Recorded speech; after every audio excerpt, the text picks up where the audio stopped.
कहते हैं प्यार की कोई उम्र नहीं होती, कोई उम्र देखकर प्यार नहीं करता है। लेकिन कभी कभी उम्र की वजह से विचारों में बहुत अंतर हो जाते हैं और एक दूसरे को समझना मुश्किल हो जाता है। अनन्या अपने दोस्तों के साथ पिकनिक मनाने के लिए गई थी। उस पिकनिक स्पॉट पर और भी बहुत लोग थे। कोई अपने फैमिली के साथ था तो कोई अपने दोस्तों के साथ। वहां अनन्या की नज़र एक लड़के पर गई, वो भी अपने दोस्तों के साथ पिकनिक मनाने के लिए आया हुआ था। अनन्या को वो लड़का बहुत अच्छा लगा, वो उसे देखे जा रही थी, उसकी नज़र उससे हट ही नहीं रही थी। वो अपने दोस्तों के साथ थ्रो बॉल खेल रहा था। जब शाम हुई, घर जाने का वक्त हुआ तो अनन्या ने जाते जाते उसके एक दोस्त से उसके बारे में थोड़ा पूछताछ किया। फिर अनन्या को पता चला कि उसका नाम राहुल है। अनन्या घर जाकर उसे सोशल मीडिया पर ढूंढने लगी। राहुल उसे फेसबुक पर मिला। उसने तुरंत राहुल को फ्रेंड रिक्वेस्ट भेज दिया और इंतजार कर रही थी कब वो उसका रिक्वेस्ट एक्सेप्ट करेगा। अगले दिन जब सुबह अनन्या सोकर उठी तो सबसे पहले वो अपने फेसबुक अकाउंट पर गई देखने के लिए कि राहुल ने उसका रिक्वेस्ट एक्सेप्ट किया है कि नहीं, लेकिन वो उदास हो गई क्योंकि अभी तक उसका रिक्वेस्ट एक्सेप्ट नहीं हुआ था। फिर वो अपने बाकी काम में लग गई। दोपहर में उसने देखा तो राहुल ने उसका फ्रेंड रिक्वेस्ट एक्सेप्ट कर लिया था। वो तुरंत राहुल के प्रोफाइल पर गई और उसके पहले के सब पोस्ट, उसकी फोटो देखने लगी। उसने राहुल के जन्मदिन की तारीख देखी, कुछ दिनों पहले ही उसका जन्मदिन था। अनन्या ने ये भी देखा कि राहुल उससे उम्र में छोटा है, लेकिन अनन्या को इससे कोई फर्क नहीं। उसने राहुल को मैसेज भी कर दिया। फिर वो राहुल से रोज बात करती थी। वो राहुल से उसके बारे में पूछती थी, उसकी पसंद नापसंद सब।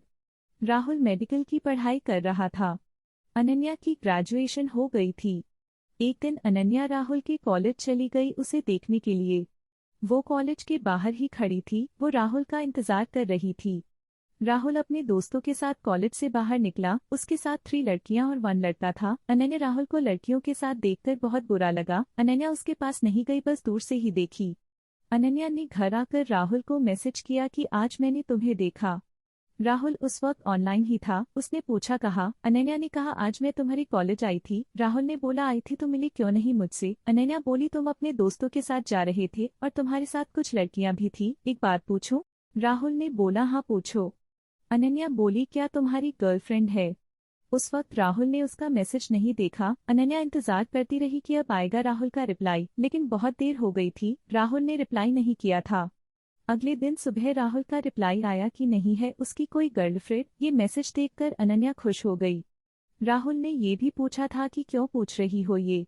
अनन्या बोली कुछ नहीं, बस ऐसे ही जानना था। अनन्या की बातों से राहुल को लगा कि शायद अनन्या उससे प्यार करती है, उसे भी अनन्या अच्छी लगती थी। ये जानते हुए भी अनन्या उससे उम्र में बड़ी है, फिर भी उसने कुछ दिनों बाद अनन्या को प्रपोज कर दिया।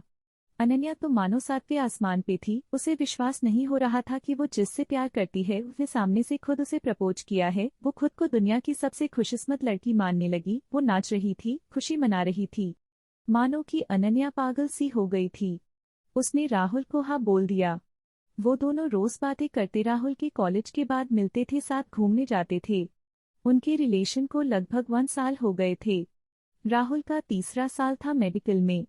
अनन्या अब जॉब करती थी। जॉब की वजह से वो पहले की तरह रोज राहुल से नहीं मिल पाती थी। वो दिन भर जॉब में व्यस्त रहती थी और रात को फोन पर ही ज्यादा टाइम एक दूसरे से बात करते थे और रविवार के दिन दोनों मिलते थे। जैसे जैसे समय बीतता गया दोनों के बीच झगड़े होने लगे। राहुल उसे अब इग्नोर करने लगा था। वो अनन्या को दिन भर कुछ मैसेज नहीं करता था कि वो कहाँ है, कैसी है, उसने खाना खाया कि नहीं। अनन्या रात में जॉब से आकर राहुल को फोन करती थी, लेकिन उस वक्त भी बातें काम और झगड़े ज्यादा होते थे। अनन्या को ये बिल्कुल अच्छा नहीं लगता था। वो चाहती थी कि राहुल उसे समझे कि वो अब जॉब भी करती है तो पूरा टाइम उसे नहीं दे सकती, उसे भी अपना एक करियर बनाना है। अनन्या राहुल को छोड़ भी नहीं सकती थी, बहुत प्यार जो करती थी उससे डंडा। फिर अनन्या ने सोचा कि अब वो ऑफिस से हाफ डे की छुट्टी लेकर राहुल से कभी कभी मिलने आ जाया करेगी। इससे शायद झगड़े काम हो उनके बीच और वो दोनों एक दूसरे को टाइम दे सके। फिर अगले ही दिन वो हाफ डे की छुट्टी लेकर राहुल से मिलने उसके कॉलेज गई। उधर उसने देखा कि राहुल कॉलेज के बाहर एक लड़की के साथ था। उसी समय अनन्या ने राहुल को फोन किया। राहुल ने फोन देखा कि अनन्या का कॉल आ रहा है, लेकिन उसने फोन नहीं उठाया। उसने फिर फोन किया, राहुल ने इस बार भी फोन नहीं उठाया। फिर अनन्या गुस्से में घर चली गई। शाम को राहुल ने उसे फोन किया। अनन्या ने पूछा कहाँ थे तुम, मैंने तुम्हें दोपहर में कॉल किया था। राहुल ने कहा कॉलेज में था इसलिए फोन नहीं उठाया था। ये सुनकर अनन्या को और गुस्सा आ गया कि राहुल झूठ बोल रहा है, इसका मतलब राहुल जरूर मुझसे कुछ छुपा रहा है। 2 दिन बाद फिर अनन्या उसके कॉलेज गई। वहां उसे वो लड़की दिखी जिसे अनन्या ने राहुल के साथ तब देखा था जब वो पहली बार राहुल से मिलने कॉलेज गई थी। अनन्या ने उससे बात किया। उसने पूछा, तुम राहुल को जानती हो? वो इसी कॉलेज में पढ़ता है। वो बोली, हाँ जानती हूँ, वो मेरा दोस्त है। फिर अनन्या ने उससे पूछा, अभी क्या वो अपने क्लास में है? वो लड़की बोली, नहीं, वो अपनी गर्लफ्रेंड के साथ आज घूमने गया है। ये सुनते ही अनन्या को जैसे दिल का दौरा ही पड़ गया। उसने खुद को संभाला और पूछा, उसकी गर्लफ्रेंड है? वो बोली, हाँ है ना, पिछले साल उनका ब्रेकअप हो गया था लेकिन अब फिर कुछ दिनों से दोनों साथ है। अनन्या ने उससे राहुल की गर्लफ्रेंड का नाम भी पूछा। उसने बोला, प्रिया। ये सब कुछ सुनकर अनन्या को बहुत गुस्सा आ रहा था। वो सीधा अपने घर गई। वो बहुत रोई कि मेरे साथ ऐसा क्यों हुआ, क्या गलती थी मेरी? अगर वो किसी और से प्यार करता था तो मुझे क्यों प्रपोज किया? क्या मैं उसके लिए बस एक खिलौना हूँ? शाम को अनन्या ने राहुल को फोन किया। उसने पूछा, कहाँ थे तुम पूरा दिन? सुबह से ना एक मैसेज ना एक कॉल। राहुल बोला, मैं कॉलेज में ही था, पढ़ाई का टेंशन है थोड़ा। उस वक्त तो अनन्या चीड़ गई और गुस्से में बोली, ये प्रिया कौन है? राहुल कुछ सेकंड रुक गया, फिर बोला, कौन प्रिया? अनन्या बोली, अच्छा तुम किसी प्रिया को नहीं जानते? वो बोला, नहीं। फिर अनन्या बोली, मैं उसी प्रिया के बारे में बात कर रही हूँ जिसके साथ आज तुम घूमने गए थे। ये सुनते ही राहुल ने कॉल कट कर दिया। अनन्या उसे फोन करती रही लेकिन वो फोन नहीं उठाया। अनन्या ने उसे मैसेज किया कि राहुल फोन उठाओ, मुझे बस मेरे कुछ सवालों के जवाब चाहिए। उसके बाद भी राहुल ने फोन नहीं उठाया। अनन्या ने उसे मैसेज किया कि कल मैं तुम्हारे कॉलेज आ रही हूँ, मुझे मिलना है। इस पर राहुल ने तुरंत रिप्लाई किया, कॉलेज में नहीं, तुम मुझे कॉलेज से पहले एक गार्डन आता है वहां मिलो। वो नहीं चाहता था कि कॉलेज में उसका नाम खराब हो और उसकी गर्लफ्रेंड को कुछ पता चले।